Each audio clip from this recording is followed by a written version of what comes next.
When she finally opened her eyes, it wasn't gratitude Elijah saw, it was fear. She recoiled from him like he'd struck her, pulling the blanket up to her chin, her gaze sharp with something primal. Her eyes darted around the cabin like a trapped animal searching for a hole in the fence. "It's all right," Elijah said softly, sitting across from her. "You're safe now. No one's gonna hurt you." She didn't understand. He saw it immediately, the language curled in her throat. Wasn't his. Her lips moved, dry and uncertain. "Agadza. Dibik ego nida anish," she whispered. Apache. He recognized enough. He'd heard it years ago in the territories when things had gone worse than they were told to in the newspapers. Her words carried the slow drawl of pain and a history. That didn't belong to him, but sat heavy in the room all the same. "Can you speak Spanish?" he tried, switching tongues. He wasn't fluent, but it was better than nothing. Her eyes flickered. Then in barely a breath, "Quiet airs?" No. Hombre, no. "Bueno," he answered, clumsily. "Elijah." She studied him, her brow furrowed, lips pressed together. He noticed her hands trembling beneath the wool. He reached slowly to hand her the canteen again. She took it like it might vanish if she blinked, drank, coughed. "Sani," she finally said. Her name dotted hung in the space between them like a question neither could answer. He nodded. "Sani," her face tightened when she moved. Under the blanket, her ribs were bandaged. Elijah had cleaned the cuts best he could, soaked the fever from her brow with cold rags. Still, she flinched when he came near. She didn't want his help, but she needed it. Outside, the wind screamed against the slats in the walls. Elijah glanced toward the window. The clouds were low and wrong, too fast. Too green, a bad sky. He stood, grabbed a coil of rope from the peg near the door, and pulled on his oilskin coat. "You stay here," he said, though he knew she wouldn't understand. He stepped outside and felt it at once, electricity in the air, the pressure like something holding its breath. A storm wasn't coming, a tornado was. Back inside, Sani had gotten to her feet, barely holding herself upright, one hand on the wall. She was trying to walk, to leave, madness, she'd die out there. "Stop," Elijah said, reaching gently. She swung at him, weak but fierce. Her nails caught his cheek, drawing blood. "I ain't gonna hurt you," he said sharply. "But if you go outside now, you'll die." He opened the trapdoor in the corner of the floor, his root cellar. Dust and cold air rose from below. He pointed, then mimed a swirling gesture in the air. "Tormenta," he said. "Storm." Sani watched him a moment longer, then looked outside. Lightning split the sky. Her eyes widened. She went down the ladder. Elijah followed, closing the trapdoor above them. The dark swallowed them, broken only by the flicker of the lantern he lit. They huddled in the earth, surrounded by jars of pickled vegetables, salt pork, and sacks of flour. She sat in a corner, knees pulled up to her chest, and didn't speak. The storm above roared like it had teeth. Wind howled. Boards creaked. Somewhere in the distance, something, maybe the barn roof, was torn loose and slammed into the hills beyond. Sani winced at every crack. Elijah stayed still. "You're safe," he murmured. She didn't answer. But she didn't move away either. When the storm passed hours later, Elijah emerged into ruin. The barn was half gone, the chicken coop flattened. Fence posts snapped like twigs. And the silence afterward rang louder than the storm. He spent the day salvaging what he could. Sani watched him from the cabin, eyes following every movement. That night, he built the fire higher than usual. The cold had crept in behind the storm like a second wave of punishment. He handed her a bowl of beans and salt pork. She stared at it like she didn't believe it was hers. "Elijah," he said again, pointing to himself. She blinked. "Sani, thank you," he added, fumbling. "Gracias." She looked down at the bowl and murmured, "Toshchi." He figured. It meant the same. Days passed. They barely spoke, but a kind of rhythm found its way between them. She let him clean her wounds now. Her fever broke. Her bruises lightened. She moved slowly, but didn't fight him anymore. One morning, Elijah found something tucked in her rags, a necklace, a small carved disc strung on rawhide. He picked it up gently, looked at the etching, a spiral with 3 feathers carved around it. Sani snatched it from his hand like a mother protecting a child. "Do share we can," she whispered. "It is mine." He nodded, hands raised in. Apology, but the symbolit stirred something in him. He'd seen it before, on a ridge north of here. At a burial site, Apache. He returned to the cabin thoughtful, the necklace still clear in his mind. That night, he saddled Juniper to ride to a trading post 30 miles south. Supplies were low. He needed flour, sugar, more medicine. He didn't tell her. She was asleep. Or pretending to be. He rode through dusk, arrived by midnight. The trading post was quiet, just a few lanterns flickering in the wind. Inside, he found what he needed. Paid in silver. The clerk, a gray-eyed man in a union coat, squinted at him. "You hear what's been happening east of here?" The man asked. Tapping his pipe against the counter, Elijah raised an eyebrow. "No. Women disappearing, 3 of them found. Dead, 1 buried. Sick bastards, former soldiers, mostly bandits now, ride under no flag. They say they came from Texas, looking for revenge or spoils." Elijah froze. "How recent?" "Week ago. They passed through the Mesilla Hills.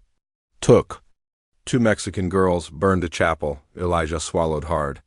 "You got names?" "They don't use them. Some said they were ex-Confederates."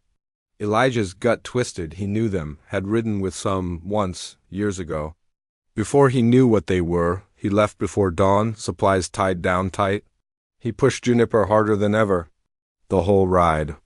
Back, he couldn't stop replaying what he'd seen, the dirt over. Sani's face, the bruises, the necklace, the screams she let out in her sleep. She hadn't been left in the desert by accident. She'd been put there, buried alive, and whoever had done it, whoever had stripped her of everything but her name, was close, too close that evening. Elijah returned to his ranch and saw the faintest trail in the dirt behind the house. Boot prints. Fresh. He didn't say a word to Sani, just walked to the edge of the bluff behind the house, eyes scanning the basin dot in the far distance under the crescent moon. He saw smoke curling into the sky, campfire smoke. Too many to be travelers. 4, maybe 5. Men. Coming closer, hunting, circling. He stared at the smoke a long time, then turned back and bolted the cabin door. Elijah stood in the cabin's shadow, eyes fixed on the hills where the smoke curled. Something in his chest refused to rest. Something older than instinct guilt? It clawed at his ribs the way old bones ache before a storm. He'd known men like them. Hell, he'd ridden with them.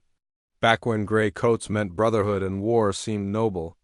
But war ended, and what remained in some of them wasn't honor, it was rot. A hunger for control, for cruelty. They weren't soldiers anymore. They were wolves without a leash. Inside, Sani stirred from sleep. Her face was drawn, her healing slow, but the strength in her eyes had returned. She watched him quietly, reading the tension in his jaw like it was carved into his skin. "They're coming," he finally said, barely above a whisper. Sani tensed. "Men who knew me once, before I was something else, before I changed." She looked down, her fingers curling around the small necklace, the carved disc warm from her body heat.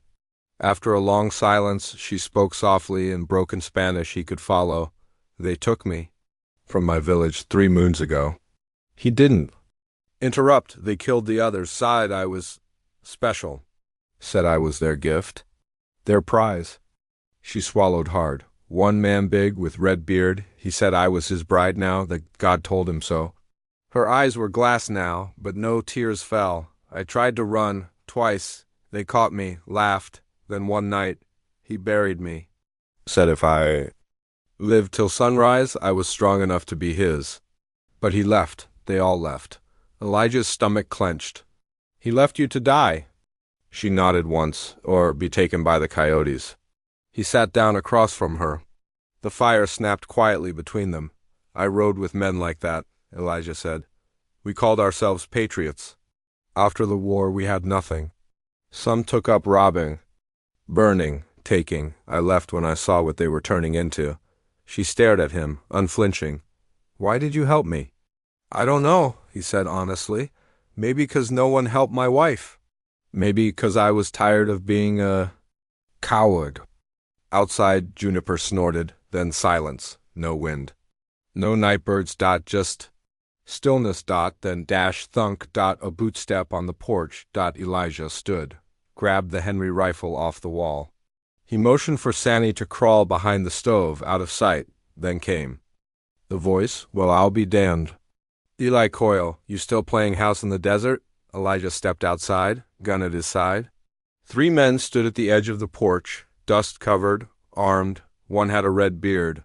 The other 2 wore coats with faded brass buttons, remnants of a lost war. You rode far for someone not welcome, Elijah said. Redbeard chuckled. We was just looking for something we misplaced. A little thing, brown skin. Got a necklace with feathers on it. Maybe you seen her? Elijah's heart beat slow and loud. You buried her. Left her for dead. She belonged to me. Redbeard snarled. Still does. She's not yours. The silence that followed was sharp. You always were soft, Coyle, another man said. Always burying things deep and pretending they didn't happen. Like that priest in Arkansas, the third added, smirking. Elijah raised the rifle. Get off my land, Redbeard's smile dropped. You gonna shoot your own brothers? Eli? I buried my brothers in Virginia. You ain't one of them. The shot came fast. Elijah ducked just as a bullet tore through the doorframe. He dropped behind the porch beam and fired back. One of the raiders screamed, hit in the shoulder. Sandy grabbed the pistol Elijah had left inside and ran to the side window. She didn't aim to kill, just to defend. A bullet cracked the pane. Wood splinters flew past her cheek. Back! Elijah yelled, retreating toward the barn. Sandy followed, ducking low. They burst into the barn, slamming the side door. Elijah bolted it with a timber beam. They'll circle round back, he panted. Sandy glanced at the rafters. There, she pointed. They climbed. Crouched among the beams as footsteps approached. The raiders broke in, guns raised. One limped, his shirt soaked in blood. Redbeard entered last, face twisted with rage. Where are they? Elijah waited. Then Crack fired a shot from the rafters, striking the lantern near the door. The flame exploded. Oil caught dry hay. Fire swallowed the barn floor in seconds. The raiders cursed, scrambling. One fired upward blindly. A beam cracked out Elijah, and Sandy leapt from the loft, hitting the hay bales hard. Smoke thickened. Back door. Elijah yelled. They ran through the fire, dodging collapsing beams. The heat clawed at their skin. Outside, the night swallowed them. They sprinted toward the rocks behind the creek bed, disappearing into the shadows. Behind them, the barn lit the sky like a funeral pyre. Hours passed. They walked through thornbrush and dry gulches, barefoot and bleeding. Elijah's coat was scorched. Sandy's arms trembled from exhaustion. Finally, near dawn, they collapsed near a dry ravine. Elijah, she said, barely a whisper. They won't stop. No, he said, they won't. That's when the arrow landed, not near them. In front of them, a warning. Elijah jumped to his feet. Reached for the pistol, but a figure stepped into the faint light of morning, lean, silent, skin the color of red clay, hair bound in black cord. A rifle slung across his back. His face was marked white ash stripes down his cheeks, Apache, but not fully. His eyes were gray. You are being hunted, the man said simply. Sandy struggled to her feet. She stared at him with recognition. Crowknife, she said, almost in disbelief. The man gave the smallest nod. You know her? Elijah asked. She's kin to my cousin. She vanished weeks ago. I followed her scent, found the grave. Found. You followed us? I followed blood, Crowknife said. Your enemies leave a trail even the coyotes laugh at? Elijah took a breath. You gonna help us? I don't help white men. Then help her. Crowknife stared at Elijah long, measured, then nodded once. We go north, into the cliffs. They will not follow. The next hours were quiet. Crowknife led them through dry riverbeds, over boulders, into canyons that twisted like the ribs of the earth. He didn't speak unless needed. He watched everything. He walked barefoot. Elijah began to respect him. Not out of awe, but because he didn't need respect. He commanded it. At nightfall, They sat around a fire hidden under a rock shelf. Crowknife sharpened a blade. Sandy finally smiled, barely, watching the stars. Elijah noticed. "You all right?" he asked. She nodded slowly. "I think maybe I live now." He said nothing, but the wind through the rocks suddenly felt less like a warning, and more like breath. The canyon held its breath. The air was thinner up here, sharp and dry, whispering against the stone walls like a secret passed too late. The ridge where they stood overlooked the crooked path below, twisted with brush and shadow. Crowknife knelt. Behind a boulder, eyes narrowed, bow drawn.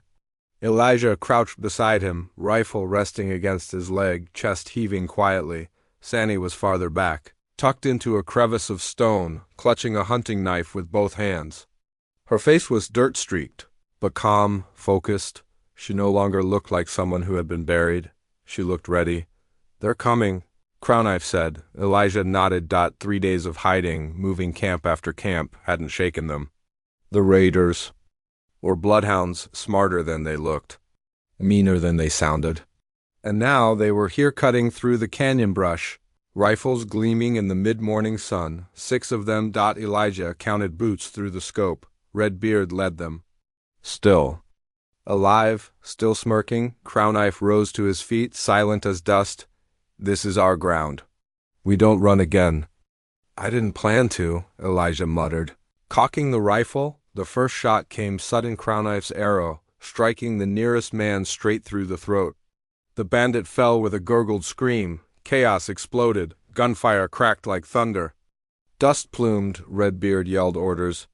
2 raiders charged left around the stone wall straight into Elijah's fire. He dropped one with a bullet to the gut. The second caught in the leg. Screaming. Then came the grenade. A blast of light and dirt blew the ridge edge open. Crowknife flew back, crashing into rock. Sandy screamed. Elijah ran toward him, firing blindly. As he moved, Crowknife was down, blood pooling from his side. His breathing rattled. "You stay with me," Elijah growled, dragging him back. Crowknife gripped his arm. "You must protect her," he gasped. "She is the fire now." "Behind them," Redbeard's voice echoed. "Come on out, Eli. You're alone now, same as always. Just give us the girl and you can walk." Elijah stood tall, rifle raised. "You want her?" He shouted back. "Come take her." He fired again, shattering the ridge ledge and forcing them back into cover. Another shot rang out, Elijah grunted. The bullet tore through his shoulder, spinning him sideways into the rocks. Blood soaked his shirt. The rifle clattered to the dirt. Sandy crawled toward him. "No!" he barked. "Stay back. You're bleeding. You run. Do you hear me?" "I won't. I buried too many good people, Sandy. You don't get to be one of them." He ripped off his coat and shoved it into her arms. "Follow the creek bed. Keep low. You find the ridge fork with the black pines. You go east from there. Crowknife showed me." She was crying now, shaking her head, but he pulled her close. "You survived them once," he whispered. "Now you survive for both of us." He pressed his hat into her hands. "Go." She lingered for a breath, touched his face, then vanished into the rocks. Elijah turned back, eyes blazing. He picked up the rifle with his good hand, and he waited. They came over the ridge with fury, Redbeard bellowing like a beast let loose. Elijah took one down before. The others tackled him. Fists, boots, steel, they swarmed him, but he kept fighting, because every second bought her another yard. He felt ribs break, felt his cheek split open, felt blood in his throat. Then everything turned quiet, months later. The creek ran gently now, birds flitted between the reeds. The wind whispered through pine and cottonwood trees. A small cabin stood by the bank, nothing fancy. Just strong walls and a warm roof. Inside, Sandy sat beside the hearth, rocking gently. Baby nestled against her chest. The child cooed in sleep. She wore Elijah's old hat. It was far too big, shadowing half her face, but she wore it every day. Never took it off, not even to sleep. Outside, the garden grew strong corn, squash, and beans. Things that fed the soul, not just the body. A bow leaned against the doorframe. Next to it, Crowknife's blade wrapped in cloth, its edge clean and ready. She rose slowly, walking to the porch. The sun was just dipping behind the ridge, gold spilled across the trees. Somewhere a hawk cried out. She looked down at the child, and then, clear as mountain spring, she spoke in English for the first time. "His name is Elijah," she whispered. "He was the last good man. He was fire and wind and sorrow and strength." She looked out across the land. "He saved me.